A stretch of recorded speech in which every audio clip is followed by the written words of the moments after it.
16ª rodada do Brasileirão 2023 começou no sábado com Palmeiras e Fortaleza. O Palmeiras reencontrando a vitória depois de algumas partidas aí sem vencer, pressão da torcida antes do jogo, né? A torcida tá bem criativa, né? Acho que a Mancha Verde já vai ganhar o Carnaval do ano que vem, porque eles fizeram grandes composições ali para tia Leila, né, a presidente do time que estava lá nos Estados Unidos ontem, tirou foto com o Vini Júnior e tudo mais, né? Foi lá assistir o jogo do Real Madrid contra o Milan.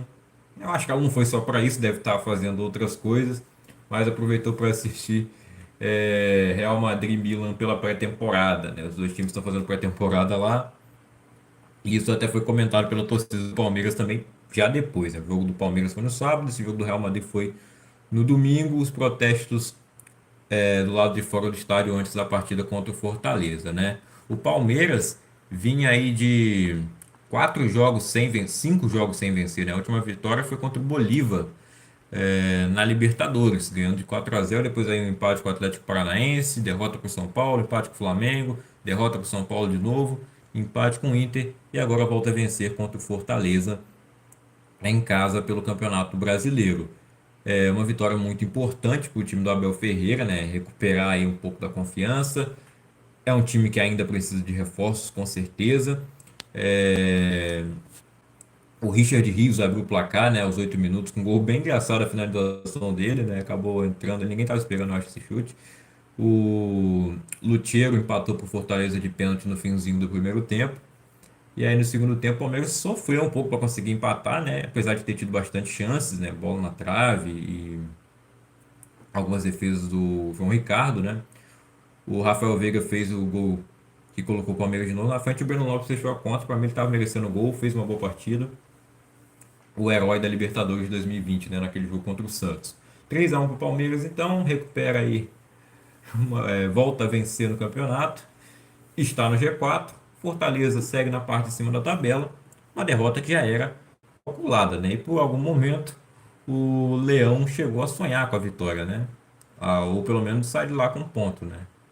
Já que a maior parte do tempo o jogo esteve empatado. Então é a segunda derrota consecutiva do Fortaleza. Perdeu para o Cuiabá em casa, isso sim foi um grande tropeço. Perder para o Palmeiras fora de casa, né? É completamente normal. No mesmo horário, sábado, teve Flamengo e América Mineiro. O jogo terminou empatado em 1-1. Ficou empatado a maior parte do tempo também, em 0-0, né? E lá nos 84 minutos de jogo, né? Aos 39 minutos do segundo tempo, o América abriu o placar. É o Felipe Azevedo, um jogador. Eu acho que dá para chamar ele de ídolo do América, né? Algum torcedor do América que estiver assistindo pode confirmar nos comentários, né? Mas ele está no América há muito tempo. E é um jogador muito identificado com a torcida. Hoje já não é titular absoluto, mas ainda é muito importante para o Coelho. E ele abriu o placar para o América. E o Flamengo, nos últimos minutos, na famosa Bacia das Almas, conseguiu empatar com o Vitor Hugo, né? Cruzamento do Arrascaeta e o Vitor Hugo de cabeça empatou o jogo para o Flamengo numa partida em que era para empatar mesmo, né? Já que ficou tanto tempo empatado e foi bem equilibrado o jogo. A gente está vendo as estatísticas, né? 16 chutes para cada lado, 7 no gol do Flamengo, 4 na direção do gol para o América. A posse de bola foi do rubro-negro, obviamente, mas no fim o empate foi justo, né? O América segue muito mal no Campeonato Brasileiro, é vice-lanterna, chegou aos 10 pontos, mas na minha opinião tem margem de melhora. Tem margem de melhora, precisa ajustar essa defesa nesse jogo. Já tomou só um gol, o problema foi a hora que tomou o gol, né? Conseguiu passar o jogo todinho sem levar um gol, lá no último minuto toma um gol que tira os 3 pontos, né? Acaba saindo só com um. Seria uma vitória incrível, né? Para o time do Wagner Mancini, que aparentemente não balança no cargo, né? E eu acho que não deve balançar mesmo, né? Levou o time até as quartas de final da Copa do Brasil, está aí nas oitavas da Sul-Americana. E para mim dá para melhorar no Campeonato Brasileiro, trazendo um reforço ou outro. Agora a defesa realmente ele tem que ajustar. Acho que agora falta pouco. O Cuiabá venceu por 2-1 São Paulo. São Paulo que estava com alguns desfalques, né? Até por opção mesmo para poupar para o jogo contra o Corinthians na Copa do Brasil nessa terça-feira.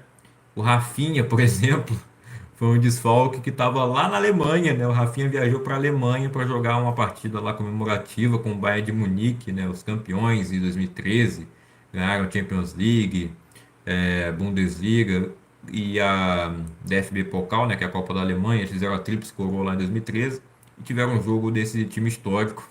E o Rafinha foi lá jogar, né? Ele, Dante, né? Jogadores que ainda estão em atividade, outros que já pararam, como Robert, esses já se sentaram.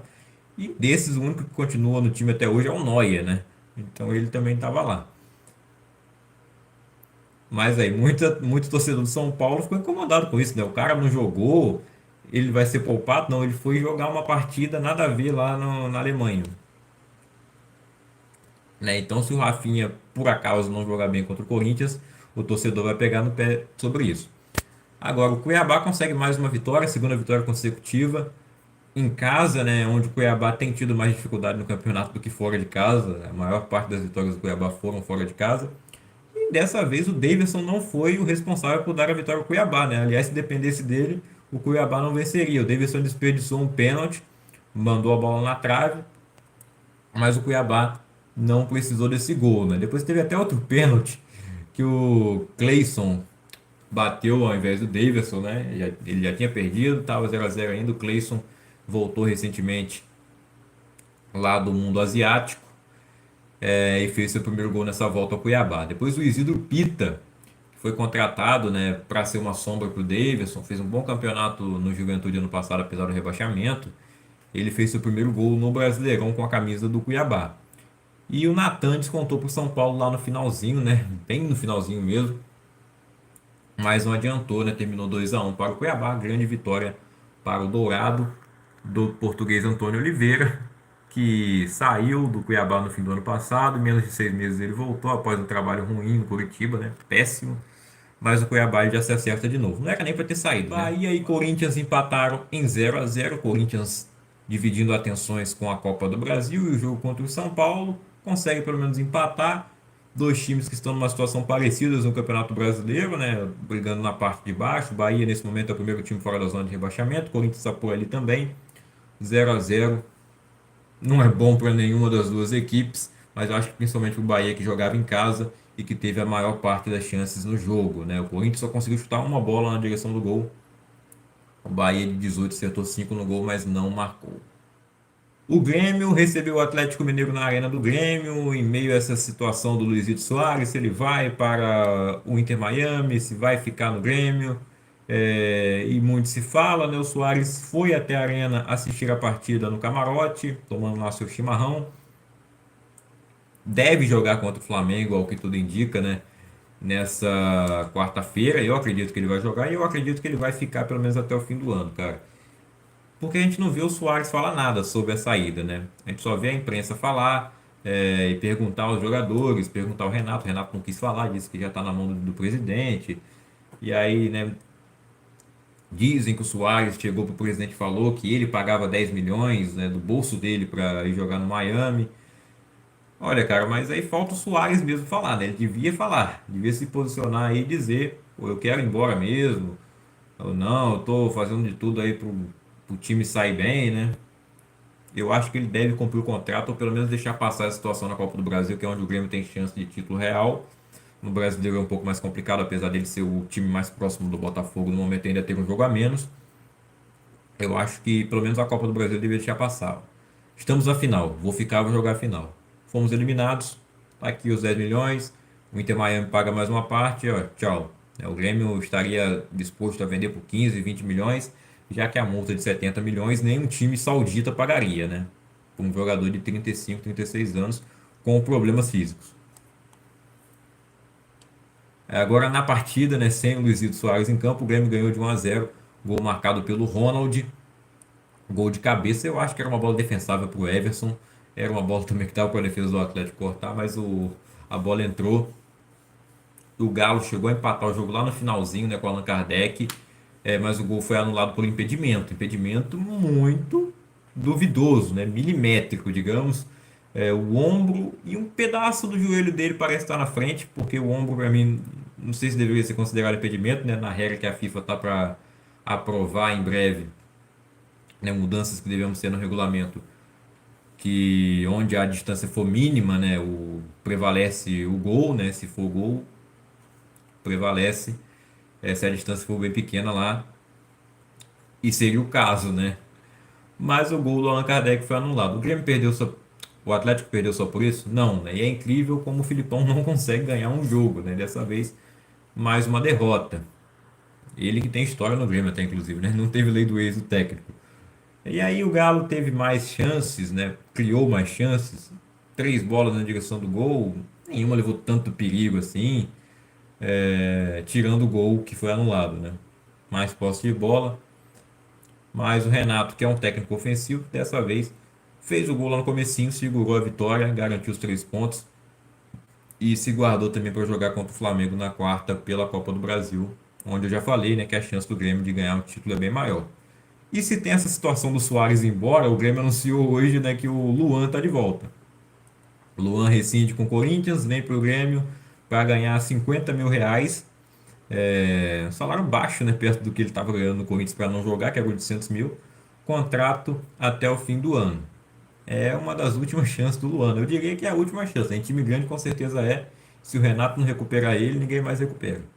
No domingo teve Bragantino e Internacional. O jogo terminou empatado em 0-0. Estreia do goleiro Sérgio Rocher, uruguaio, no gol do Inter. Mais uma partida aí. O Red Bull Bragantino chega à sua quinta partida sem vencer, né? Ele que teve um momento muito bom. Segue sendo um time que cria muitas oportunidades, mas nos últimos jogos a bola não tem entrado ou tem entrado mais a favor do adversário, né? Dessa vez não entrou para ninguém. E o jogo terminou empatado. E no fim das contas, pelas estatísticas, parece um resultado justo, né? Como eu não vi o jogo, não dá para comentar muito. Santos e Botafogo na Vila Belmiro, um duelo aí de alvinegros, né? O Botafogo liderando o campeonato. E curiosidade, né? O Botafogo foi campeão na única vez que ele ganhou o Campeonato Brasileiro, quando ainda era mata-mata, lá em 95. A final foi justamente contra o Santos. E lá na Vila, o Santos abriu 2-0. Parecia que ia chegar, né? A vez do Botafogo perder. Pela terceira vez, o Botafogo já perdeu, né? A única coisa que o Botafogo não tinha feito até agora foi empatar. E esse empate chegou. E eu já tava pensando, olha, o Paulo Turra é o cara para derrotar o Botafogo ainda, porque ele, uma das derrotas do Botafogo que foi contra o Atlético Paranaense, o Turra ainda era técnico lá do Furacão na época. A outra derrota foi pro Goiás. Só que o Botafogo está com a famosa sorte de campeão, né? E conseguiu empatar a partida e poderia ter vencido. Aí quem contou com a sorte foi o Santos, né? Que o Rodrigo Fernandes no finalzinho da partida salvou uma bola em cima da linha e uma cabeçada do zagueiro Felipe Sampaio para fora, né? Passou muito perto do gol. O Santos que abriu o placar com o Marcos Leonardo, jogada ali do Jean Lucas, na assistência dele, acabou de voltar, né, para o Santos e jogou muito. Foi o melhor em campo, na minha opinião, e ganhou até o prêmio lá da Globo, né? Grande partida tem muito aí a ajudar o time do Santos, que está precisando muito de ajuda, né? Se o Marcos Leonardo for embora, inclusive, as coisas complicam demais. É o artilheiro do time, é o cara que chama a responsabilidade, mas o Jean Lucas chega aí para ajudar e o Lucas Lima também, que a gente duvidava muito, né? E ele está se mostrando um jogador muito útil, né? Ele está fazendo uma boa temporada pelo Santos na situação que o time está, né? A gente esperava que o Soteldo fosse bem, o Soteldo tá aí afastado, né? Eu acho que o Santos já está exagerando também nessa situação, mas o Lucas Lima fez um bom jogo, deu assistência para o segundo gol. Só que aí, é, 3 minutos depois de fazer o 2-0, o Santos toma o gol do Tiquinho Soares, né? Um belo gol também ali com a ajeitada do Janderson, né? Jogada do Marçal que tinha falhado nos dois gols do Santos. E aí ele faz a jogada do gol do primeiro gol do Tiquinho e dá assistência no cruzamento de escanteio para o gol do Adrielson, né? Teve gente falando que a bola não estava na marca do escanteio. Eu já não sei se era também aquela ou se foi a outra depois que o Rodrigo salvou em cima da linha. De qualquer forma, eu não acho que faz diferença 1 centímetro à frente da marca. Não muda muito a cobrança não, cara. Eu acho que é chororô aí. Nem sei se é tanto do Santista ou mais dos times que estão brigando pelo título com o Botafogo. O Adrielson fez o gol de cabeça e depois, né, teve a chance que o Rodrigo salvou em cima da linha e a bola para fora no finalzinho. O Santos tomou um empate em 3 minutos e por pouco não toma virada. Era um jogo que poderia ter saído com a vitória, né, em casa, mais uma vez com portões fechados. E o Botafogo também deu mole de não vencer, né? Não fez uma grande parte do primeiro tempo, foi ruim do Botafogo, mas se recuperou nos 15 minutos finais e por pouco não sai com mais uma vitória. De qualquer forma, segue tranquilo na liderança, poderia estar mais ainda, mas 11 pontos de vantagem tá bom também. E segue sendo a melhor campanha da história do primeiro turno do Campeonato Brasileiro. O Cruzeiro recebeu o Goiás na Arena Independência e o Goiás ganhou de 1 a 0 o gol do João Magno. Gol de cabeça. O Cruzeiro perde mais uma, né? É um time que tem oscilado muito. O último jogo foi empate, na verdade, né? Ele tinha ganhado do Vasco fora, empatou em casa, no Mineirão, a última partida, né? E agora ele perde de 1 a 0 em casa novamente, né? Cada hora ele joga um lugar, Mineirão, Arena Independência, Uberlândia, Mané Garrincha no Mineiro, jogaram até no Mané Garrincha, né, no Campeonato Mineiro. Agora, um jogo aí tecnicamente muito fraco, né? Pouquíssimas chances na direção do gol aí. Um chute do Cruzeiro, dois do Goiás. E a cabeçada que entrou, né? Um duelo de times que estão, né, brigando pela mesma coisa. Brigando para se manter na Série A. E o Goiás consegue um excelente resultado fora de casa. Agora sob o comando do português Armando Jesus, né? E o Cruzeiro também com o português Pepa. Tá chegando agora a contratação, né? O Matheus Pereira que estava lá no Al Hilal, jogou no West Bromwich também lá na Premier League. Nunca jogou no futebol brasileiro, mas é um reforço muito bom, né? Aparentemente para o Cruzeiro. E, né? Chega para reforçar o meio de campo da equipe. Além do Arthur Gomes que já chegou também. Só que o Bruno Rodrigues pode ir embora. Vasco e Atlético Paranaense em São Januário. O Furacão ganhou de 2 a 0. O Vasco é o último colocado. Ramon Dias estreou nessa partida no comando técnico. E uma coisa a gente pôde perceber, né? O Vasco pelo menos tinha uma ideia de jogo, né? Tinha um padrão tático, coisa que não tinha com o Barbieri e também não tinha ali, né, com o interino, o William Batista. Mas aí também, né, ele não dá para culpar o cara. Agora, o Barbieri ficou tanto tempo, não conseguiu fazer nada, né? O Vasco agora sem o Pedro Raul também negociado com o time mexicano. Figueiredo foi o centroavante titular, perdeu o gol a balde. O Vasco jogou melhor do que o Atlético Paranaense, né? O Atlético Paranaense jogou mal e mesmo assim venceu a partida. O Vasco teve ao todo 18 finalizações, duas na direção do gol apenas. E essas duas só saíram depois que o Furacão fez 2 a 0. O Furacão acertou o gol duas vezes. Um gol do Christian, quando passaram tranquilamente ali pelo lado esquerdo do ataque do Furacão, lado direito da defesa do Vasco, que é uma avenida conhecida como Pumita Rodrigues. E o Christian fez o gol. Ele finalizou até de uma forma estranha também, né? Até sentiu ali dores depois do gol, foi substituído. É,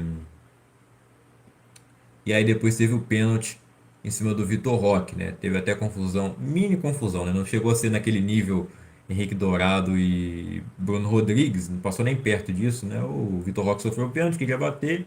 O Vitor Bueno estava no banco. Aliás, não entendi por que ele estava no banco, né? O Vidal chegou agora e tirou um dos melhores do time para colocar ele. Não faz sentido, né? O Vitor Bueno entrou e ele que bateu o pênalti fez o gol. 2 a 0. E aí que o Vasco conseguiu finalizar uma bola ali com o Pumita, que vai bem ofensivamente, mas a defesa é uma desgraça. E vai bem ofensivamente, entre aspas, também, né? O ataque, né? O treinador na coletiva disse que precisa de reforço do meio para frente. Agora a notícia que sai é que o Vasco estaria negociando com o Jailson, volante do Palmeiras. Acabou de trazer o Medel, fez sua estreia nesse jogo, achei que ele foi bem até. Já começou como capitão, tem perfil para isso, né? Se doou em campo 90 minutos. Acho que foi uma boa contratação. Tem ali o Zé Delivery, né? O Zé Gabriel. Tem dois Zé Delivery no Vasco, né? O Zé Gabriel e o Zé Vitor. Eu não sei de onde que ressuscitaram o Zé Vitor. O Maicon não serve, na opinião do Ramon Dias. Ele nem relacionado ia ser, mas como o Léo Pelé estava machucado, ficou no banco. Não dá para ele não querer usar o Maicon e colocar o Zé Vitor, na minha opinião. É inacreditável. O Vasco precisa de reforço em todas as posições praticamente, menos os volantes. Eu acho que os volantes está ok. O Medel como titular. O Zé Gabriel é ruim, mas dá para ficar no banco. O Jair é o segundo volante. A gente precisa de um camisa 10 urgentemente. O Vasco tem que fazer o que for para tentar trazer o Felipe Coutinho. O Aston Villa não quer usar, ninguém quer comprar, ninguém na Arábia Saudita faz proposta. Então o Vasco vai lá, cara. Coutinho, vem para cá. Você tá fazendo o quê? Vai lá, convence o empréstimo com o Aston Villa até o fim do ano, sei lá, se vira. Essa 77, né? Tá pior do que qualquer gestão que o Vasco tenha tido nesse sentido de contratação, cara. Papo reto mesmo, eu tenho certeza que as gestões ali do Campelo, do Eurico, horríveis que eram, eles iam tentar fazer uma coisa assim, né? Chamar o Zé Colmeia lá. O jogo da rodada, Coritiba e Fluminense, o Coxa venceu por 2-0 no seu quarto jogo sem Antônio Carlos Zago, quarto jogo sem perder para o Coritiba, né? Nessas quatro partidas, 3 vitórias e um empate com o Cruzeiro na última rodada. Grande vitória contra o Fluminense do técnico da seleção Fernando Diniz. Robson abriu o placar de pênalti, pênalti cometido pelo Felipe Melo, né? Pênalti muito bem marcado. E o Felipe Melo depois ele tomou uma caneta, né? E acabou saindo o gol do Diogo Oliveira. O Coritiba que afastou o Aleph Manga, né? Que foi pego aí no esquema das apostas, né? Vazaram o áudio dele confessando. E ele tava bem no Coritiba, né? Eu, sei lá, daria uma segunda chance. Ele tava jogando bem. É tipo o caso do Ivan Toney lá no Brentford, né? Não vou comparar, óbvio que o Ivan Toney é muito melhor jogador do que o Aleph Manga. Mas eu quero dizer que é um jogador que está entregando. E apesar do que ele fez, eu acho que vale a pena manter ele no elenco, né, cara? E bota um vigia nele. Ou sei lá. Eu não rescindiria o contrato. Vai que algum louco contrata, né? Teve um time lá da Turquia que contratou dois brasileiros apostadores. Bom, o Coxa venceu então por 2-0. Esse segundo gol foi um golaço pela caneta no Felipe Melo, né? E aí as estatísticas da partida estão aqui. O Fluminense teve muito mais posse de bola, para variar. Só que posse de bola não ganha jogo. Não teve mais finalizações também. Só que o Coritiba finalizou mais vezes no gol. Mereceu a vitória. O Fluminense tinha aparentado uma melhora nos últimos jogos, né? Até no empate contra o Flamengo, jogou melhor. Mas dessa vez, uma derrota surpreendente, né? Um time muito superior tecnicamente que perde para um time que estava na zona de rebaixamento até outro dia afundado, ninguém dava nada pelo Coritiba. Só o Roberto Justus, né? E depois que ele comprou o time, né? Não é só a saída do Antônio Carlos Zago, mas o Justus comprou o time e agora tá voando, hein?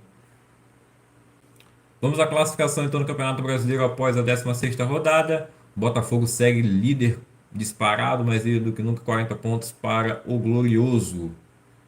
3 vitórias, conseguiu seu primeiro empate nessa rodada contra o Santos e tem 2 derrotas contra Atlético Paranaense e Goiás. 28 gols marcados e 9 gols sofridos, melhor defesa do campeonato. E melhor ataque, né? Igualou o melhor ataque do Flamengo. E o Palmeiras também igualou o melhor ataque do Flamengo. O Flamengo tinha o melhor, agora os dois, né? Botafogo e Palmeiras chegaram também a 28 gols marcados no campeonato. Mas vamos aos pontos, né? 40 pontos do Botafogo, 29 para o Grêmio em segundo. Flamengo e Palmeiras com 28. Em quinto lugar está o Atlético Paranaense com 26. São Paulo e Fluminense tem 25. Bragantino também. Fortaleza e Internacional tem 23, Cruzeiro e Cuiabá 22, Atlético Mineiro 21, Santos 17, Corinthians 16 e Goiás 15. O Bahia agora está dentro da zona de rebaixamento, tem 14 pontos, Coritiba também tem 14, o América tem 10 e o meu Vasco tem 9. O pior ataque da competição, né? A pior defesa ainda é do América com 33 gols sofridos. A segunda pior defesa é do Coritiba que sofreu 28. E o Vasco segue sem conseguir marcar um gol em São Januário. Não pode jogar mais lá não, cara. Tá sem público ainda, né? Liberaram crianças, mulheres e crianças, né? Mas não pode ser em São Januário também. Não tá fazendo gol lá mesmo? Tem que jogar no Mineirão ou na Ilha do Governador, né? No estádio da Portuguesa, que foram os únicos lugares que o Vasco ganhou nesse campeonato, né? São 2 vitórias apenas contra o Atlético fora de casa e Cuiabá em casa, mas fora de casa. Artilheiro, Tiquinho Soares chegou aos 11 gols. Vitor Roque tem 8. Daverson 6. Hulk 6 também. Caleri. Marcos Leonardo chegou a 6, Roger Guedes e Eduardo Sacha.